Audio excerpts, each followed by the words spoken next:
સુરતના સચિન હોજીવાલા વિસ્તારમાં યાનના ખાતામાં આગની ઘટના બની। હોજીવાલા વિસ્તારના રોડ નંબર 2 પર આવેલ જયનારાયણ ઇન્ડસ્ટ્રીઝમાં આગની ઘટના બની હતી। આગ લાગતા અફરાતફરીનો માહોલ સર્જાયો હતો। આગ વધુ ફેલાતા ફાયર વિભાગને જાણ કરવામાં આવી હતી, જેથી દિંડોલી અને ભેસ્તાન ફાયર સ્ટેશનની મળી કુલ 5 જેટલી ફાયરની ગાડીઓ ઘટના સ્થળે પહોંચી હતી। આગને કાબૂમાં લેવા માટે ફાયર વિભાગ દ્વારા સતત 2 કલાકથી વધુ સમય સુધી પાણીનો મારો ચલાવી આગ બુઝાવવાનો પ્રયાસ કરવામાં આવ્યો હતો અને આખરે ફાયર વિભાગે આગ પર કાબૂ મેળવ્યો।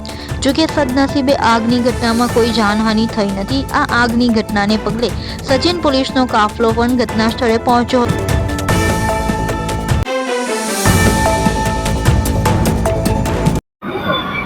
સચિન પોલીસ વિસ્તારમાં હોજીવાલા ઇન્ડસ્ટ્રી એરિયા છે, તેમાં જાગૃતિ પ્લાય કરીને કંપની આવેલા હતા। એના પ્લાયના બિઝનેસ છે, ત્યાં આગ લાગેલા છે અને 2 કલાક જેવા સમય થયેલ છે।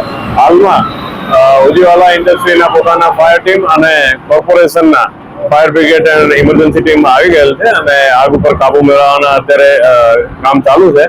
કોઈ જાનહાનિના બનાવ બનેલ નથી અને પોલીસ સ્ટાફ સચિન અને બીજા પોલીસ અધિકારીઓ અને સ્ટાફ અત્યારે સ્થળ ઉપર હાજર છે।